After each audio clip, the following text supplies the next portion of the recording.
Um, on the subject of immigrant experience, whether it is that of an Arab in France, an Indian in America, or a Chinese in Australia, it has been the subject of a vast body of literature and cinema as well. Anurag Mathur's novel, The Inscrutable Americans, and Jhumpa Lahiri's collection of short stories, The Interpreter of Maladies, are some of the popular books on the subject of Indian immigrants in America. Uh, Indians have been migrating to America since the 1790s.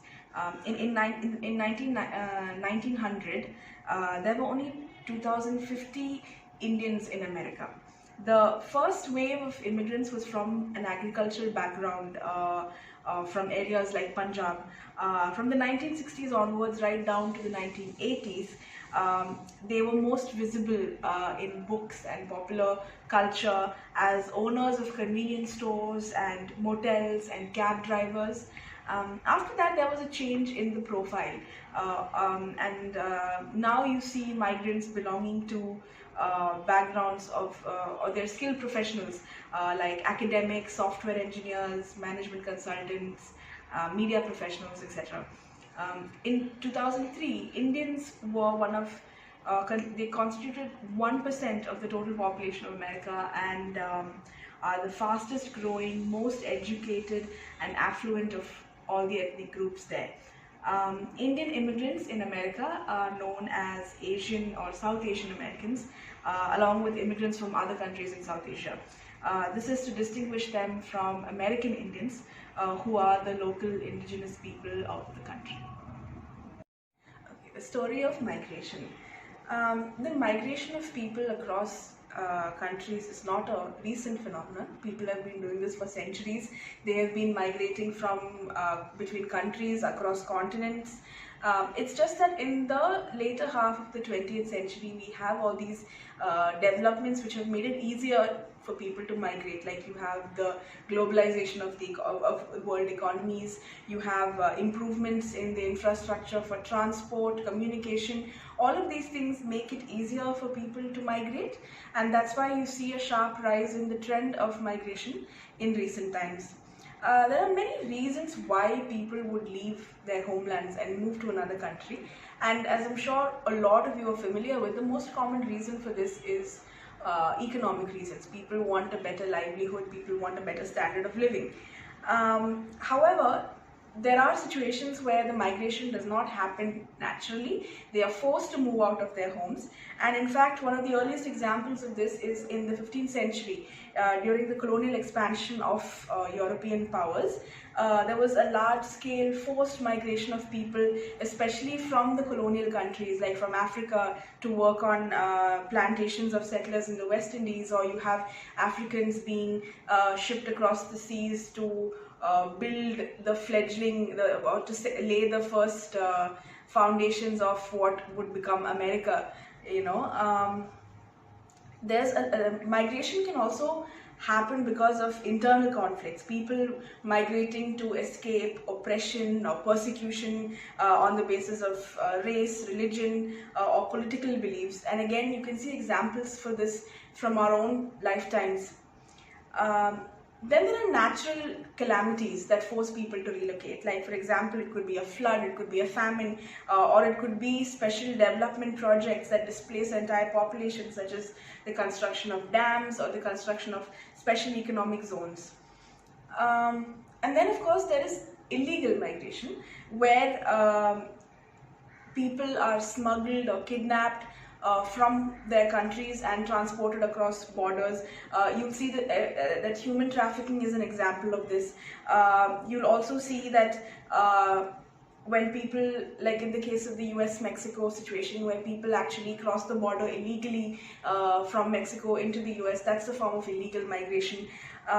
What happens during this process is that people are uprooted from their familial, social, cultural environment that gives them their identity and gives them a sense of who they are and gives them a sense of security, and they're forced to abandon all of these, and when they arrive in a new country, they're forced to reconstruct and revise their identity and their sense of self based on the paradigms in the new country. Migrants are most often associated with a sense of feeling uprooted, a sense of alienness. They feel alienated by the new and unfamiliar climate, lifestyle, social norms, even the way public institutions work, the way the government works in a new country. In fact, a lot of Indians who go to the US for the first time, they find stark contrasts in the way that our government works and the way their government and public systems work, and there is a huge adjustment period that they have to go through. And these adjustments are of many types. They have to, whether it's about culture, whether it's about food, whether it's about climate. These are all adjustments that people need to make to integrate with the host country. And then, of course, there are the problems that are already existing in the host country. Like, people might be racist, people might be xenophobic, they might not be too welcoming of the fact that there are people from other countries coming over. They might feel threatened that they will take over their jobs. You see examples of this a lot in the news. A lot of countries often bring up the issue of closing their borders to migrants because they feel threatened by them. Then, of course, there is also the difficulty that migrants face in accessing public resources or in obtaining citizenship and understanding the cultural norms. Then, one more thing is the ignorance of the local language, right? If you move to a country where you do not understand the local language, that becomes a major obstacle. Sometimes working in those unregulated environments, you don't even get basic wages, and if you don't know how to speak in their language, you can't stand up for yourself. You see a lot of this, for example, in the case of Indian migrants who work in the Middle East, where a lot of them are not familiar with the language, and therefore they cannot stand up for their rights, and they are at risk of being exploited.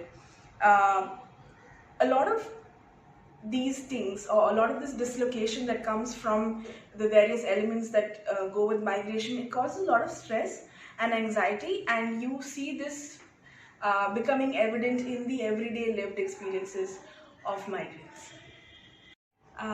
Talking about the language of the poem, most modern poetry is in the form of free verse, where there is no fixed pattern or stanzas or syllables. In Indian movie New Jersey, the poet uses run-on lines or enjambment, where the sense of one line is carried over to the next. Divakarani depends on the repetition of we, us, and our as an organizing principle. These collective pronouns are used a total of 15 times, resonate throughout the poem. She uses figurative language sparingly, as in the simile of the Indian film star's thighs that are solid, redeeming as tree trunks, or the metaphor of years of America on their faces. The language is simple, with the inclusion of some Urdu and Hindi words like dosti, kurbani, or pakoras to give the language an ethnic flavor. Another interesting feature is her use of typical Indianisms in the coinage of words like men viewers and lover hero. In this poem, there is an unstated comparison between movies and the immigrant community's culture. Indian movies are a composite representation of their ideals, values, and the home and the idea of the home that they have left behind. And the metaphor of Indian movies permeates the whole poem. It is a very successful use of the technique of an extended implicit metaphor.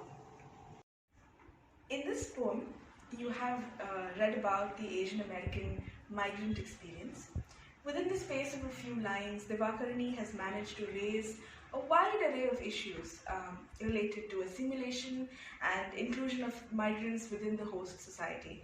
The sense of alienation and uprootedness that exists along with the aspirations for a comfortable lifestyle is also seen very keenly in this poem.